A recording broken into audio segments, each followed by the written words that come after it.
Павлодар орыстанып кеткен мекен. Осы стереотипті бұзайық ағайын. Бұл тек өзіміздің қолымызда. Мы народ Казахстана, который мы ждем единой цели, единой мысли, что у нас должна быть единая цель, единый будущее. Жан-жаққа тартпай, бір жағадан бас, бір жеңнен қол шығарайық. Бүгінгі 13 көшенің атауын біз қолдаймыз.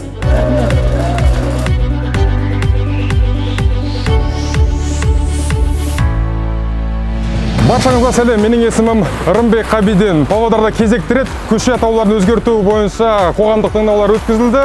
Оған қалалық мәслихаттың 8 депутаты, бақ өкілдері және жергілікті тұрғындар қатысып өз пікірлерін білдірді. Нәтижесінде 13 бірдей көшенің атауы өзгертілетін болды. Жаңа көше атауларын сіздерге назарларыңызға экранға ұсынамын. Қараңыздар.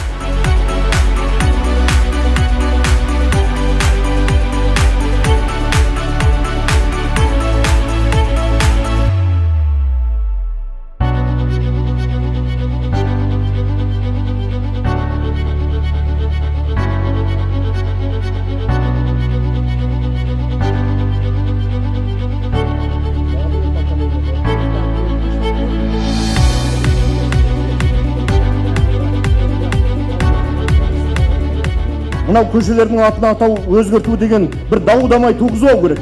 Бәріміздің уважаемые присутствующие на данном слушании, мы люди, мы жители Казахстана, мы народ Казахстана, который мы ждем единой цели, единой мысли, что у нас должна быть единая цель, единое будущее. Поэтому сегодняшнюю начинание мы должны поддержать. Уважаемые депутаты, прошу единогласно поддержать данную мысль. Ұлы тұлғаларымыздың есімдерін білу біз өзге ұлт өкілдері үшін үлкен парыз, шынайы борыш деп есептеймін. Тарихи тұрғыдан, саяси тұрғыдан өзінің мәнін де, салмағын да жоғалтқан көшелер. Олардың орнына кешегі Абылай ханға ақыл айтқан біздің Бұхар Жырау лайық қой ағайын. Қазақтың ұлы философы Мәшһүр Жүсіп лайық қой. Қазақтың кең даласын сақтап берген Әлихан Бөкейхановтай тұлғалар лайық қой біздің көшемізге.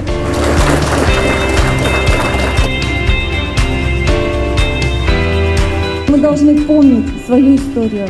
Спасибо. Вы за? Правильно? Да. Уважаемые коллеги, я думаю, что мы будем, наверное, голосовать списочно. Списочно? Давайте. Кто за переименование улиц? Против? Воздержался? Единогласно. Рахмет.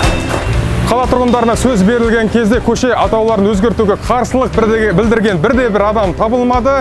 Керісінше барлығы қос қолдап қолдады. Дегенмен пікірталас барысында Бөгенбай Батыр бабамыздың есімі неліктен ұсыныс ретінде тізімнің арасында болмады деген сауалдар қойылды. Осы сауалдарды және де сол сауалдарға қарсы айтылған уәжді сіздердің назарларыңызға ұсынамын. Бөгенбай Батырдың списогіне неге кірмей қалған? Мен соған таңданып тұрмын. Бұл енді Бөгенбай Батырға келетін болсақ, бұл Абылай ханның 50 жыл әскерін басқарған қолбасшы. Осы жерде дау туғызбай-ақ қояйық. Сіз жаңа өзіңіз айттыңыз ғой, қайта қаралап, Бөгенбайдың жаңағы біз қазір осы халықтың атынан сізге өтініш жазамыз. Сіз соны тіркеңіз, келесіде қарай қайтарады. Біз осы күнге оңай жеткен жоқпыз, сіздер білесіздер. Мына жерде ұзақ жыл бойы осы бір көшенің атын ауыстыру үшін күрескен ағаларым жатыр ағайын.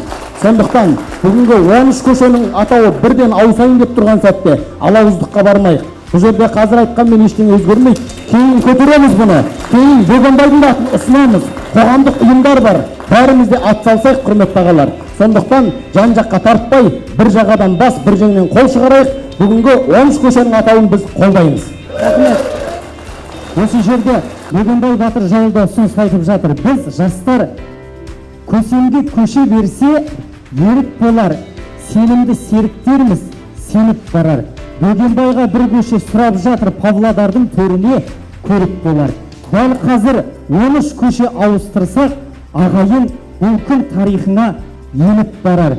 Салғана сабыр қылып күзетейлік, басымызға ақ бұлт та төніп қалар. Жыл сайын 10 көшеден ауыстырсақ, қазағым төрт құбылан толық болар. Ағайын сөйте берсек, бірте-бірте Бөгенбайдың кезегі келіп қалар. Рахмет. Достар, егер де бұл жаңалық сіздерді қуантса, видеоның астына лайк басып, комментарий қалдырыңыздар. Сіздермен бірге болған мен Рымбек Қабиден, амандықпен жүздескенше.